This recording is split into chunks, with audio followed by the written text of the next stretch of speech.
सभापती महोदय, या 93च्या सूचनेच्या द्वारे मी या ठिकाणी राज्यातील सरकारी आणि खाजगी शाळा जवळजवळ 12,560 शाळांच्या बाजूला मैदान उपलब्ध नसल्याने या ठिकाणी त्या अनुषंगाने ही सूचना शासनाला दिली होती।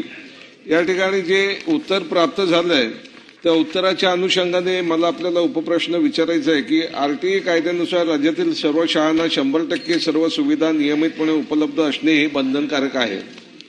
मंत्री महोदयांच्या निवेदनानुसार अजूनही राज्यातील हजारो शाळांत मूलभूत सुविधा उपलब्ध नाहीत। शासन या सुविधा उपलब्ध करून देण्यासाठी निश्चित कालबद्ध कार्यक्रम हाती घेणार आहे का? एक। नंबर 2, माननीय मंत्री महोदयांच्या निवेदनात नुसार माझा दुसरा प्रश्न असा आहे की राज्यातील तब्बल 886 शाळांना मुलींचे स्वच्छतागृह नसल्याने गंभीर बाब या ठिकाणी निदर्शनास येत आहे। त्यामुळे आपल्या माध्यमातून माझी या ठिकाणी मागणी आहे की या ठिकाणी कायमस्वरूपी शौचालय बांधण्यास विलंब लागणार असल्यामुळे आपण तोपर्यंत त्या ठिकाणी तात्पुरती फिरती शौचालय किंवा त्या अनुषंगाने दुसरी काही तात्पुरती व्यवस्था करणार आहात का?